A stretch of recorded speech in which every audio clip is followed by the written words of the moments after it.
This is the best £400 I've ever spent on a guitar, I think. So you're probably aware of these guitars by now. They've been out for a few months. It's a Hils guitar, Hils. It's one of their lowest price headless guitars called the HN3. There's also the HN5, which has a tremolo, but this is exactly what I needed. So I got the alert when these became available at Anderton's here in the UK. I'm sure you might have done as well.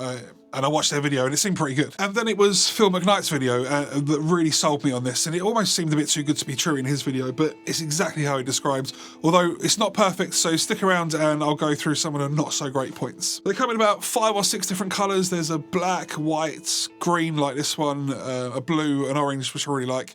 I think that's it. I think there's a purple as well, but that might be a limited edition one. And obviously I went green. You tell I like green. I've actually easily got more green guitars than any other colour. 25.5-inch scale length, so although it is pretty tiny, it is 100% a real guitar, and actually I think the specs are really good for this price. Like if I described a guitar as having stainless steel frets, roasted maple neck, rosewood fretboard, 12 to 16-inch compound radius, one of the spoke wheel adjustments for the truss rod and mahogany body, you possibly or probably think I was describing like a Jackson or a Charvel that costs twice what this does. It's got 2 ceramic humbuckers, the bridge is 15.4K and the neck is 11.7K, so nice and hot.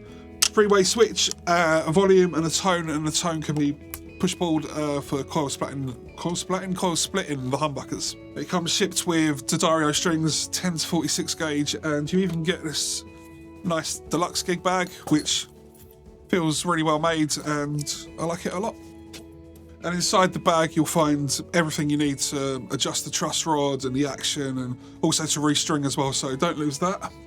And I've never really been into the headless thing, and I definitely wouldn't be interested in paying like £1,500 plus for something like a Strandberg. Even the entry level one is like twice what this costs. So the reason I wanted to buy something like this wasn't to have like a cheaper Strandberg or something like that.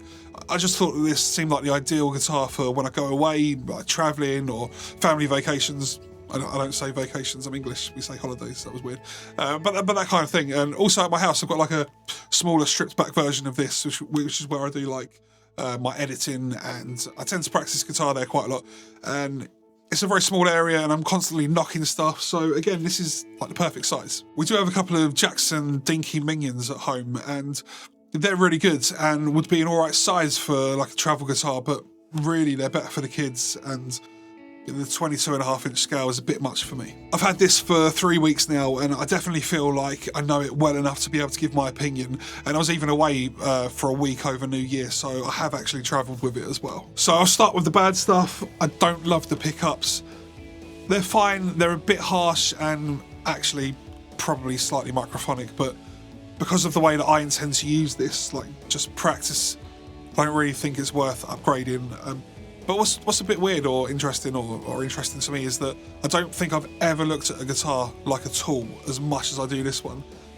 And that means that I'm finding it really easy to be kind of objective with it. I don't ever really use a coil split, but this one actually does sound alright. And I think that the higher output pickups help in this case. I tend to prefer the sound of coil split humbuckers when they're a higher output. I don't know if you found that as well, but let me know down below. But that's just something that I've noticed. And the other negative is that out of the box, the action was ridiculously high.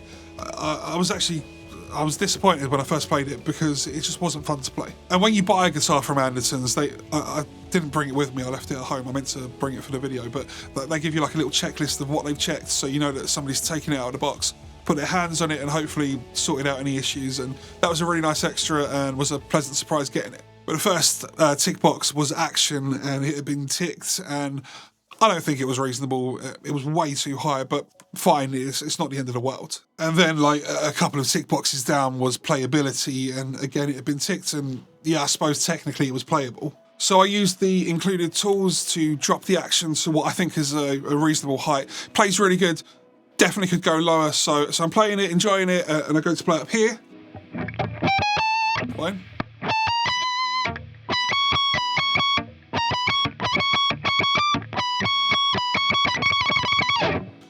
Three different notes, but apparently not three of the same notes, so yeah, it needs some work. It needs a fret file down, maybe 2, maybe, I'm not sure. So I think that somebody along the line has given it the stupidly high action to mask that dead fret instead of sorting it out properly. And just out of shot, I can see my PRS and my Les Paul and my LT custom guitar.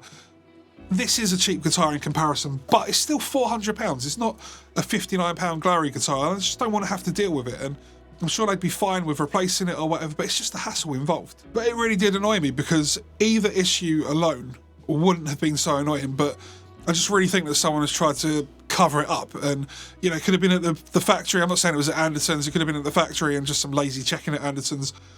Who knows? And it's even more frustrating because other than that, this is even more than I expected, even better than how it came across in Phil's video.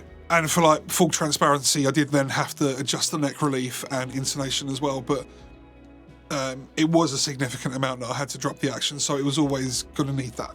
But I do really want to stress that I do really like this guitar, and I've played it so much. I'm actually getting a bit worried that I'm really getting into this headless thing, and I've even found myself looking at Strandbergs online, which is something that I've never done before, but I think this is enough for me and what I want. The tuners are good, maybe a little bit stiff, but this guitar holds tune so well. I've barely had to tune it. I stretched the strings when I first got it, and it's just been so solid since. It's been on the wall, off the wall, in gig bags, away for a week with us, in and out of the gig bags, different temperatures, freezing cold, and back home again, and a handful of times I've had to tune it, so I'm really impressed with that. Something I was curious about was an issue that was brought up in Phil McKnight's video, and that was that he thought that the pickup cavities were a bit too tight, so that made upgrading pickups a bit of a problem. So they got back to him, or Hils got back to him, sorry, spoiler alert, please watch his video if you haven't already, but they got back to him and said that they've taken his critique on board and would rectify that in future runs. I had to wait a little while for this guitar to come back in stock, and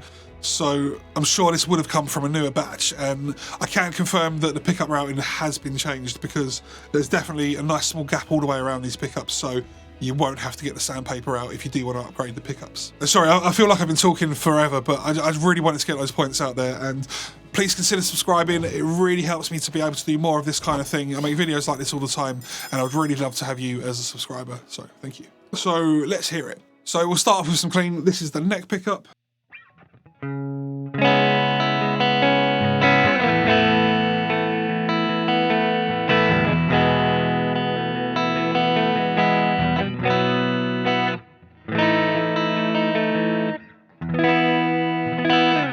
Bridge pickup.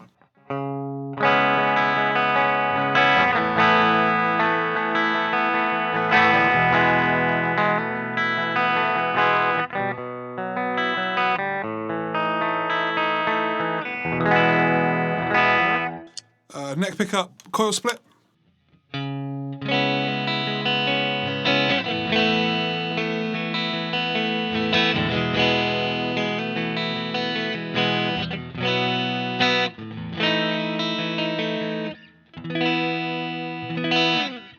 Bridge pickup, coil split.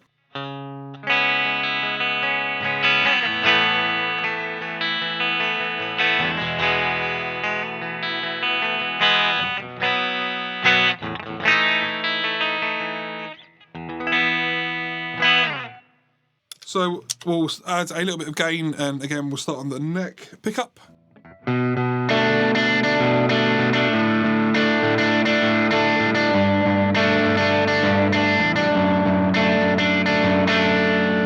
Bridge pickup.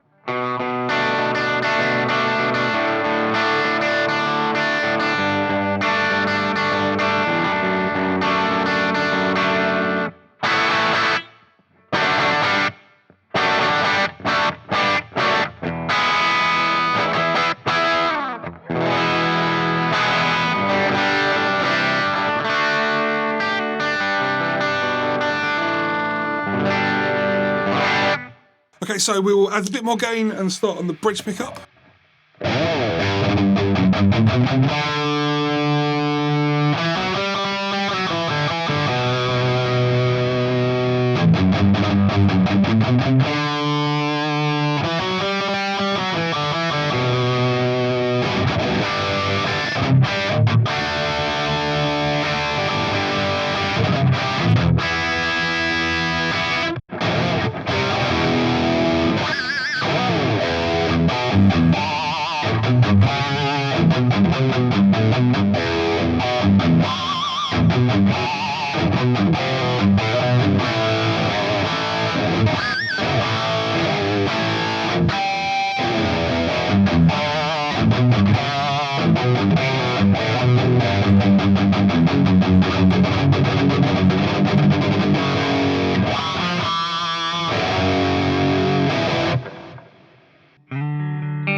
Okay, so we'll try some drop D.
I kind of feel like this video has been a bit of a downer, but honestly it's not. I started the video by saying it's possibly the best £400 that I've spent on a guitar, at least as far as I can remember, and I really do mean that. And knowing what I know now, if I was in the same position again and I didn't already own this, I would definitely buy it again. This is my travel rig. It's this Positive Grid Spark Go and this tiny little Joyo wireless system.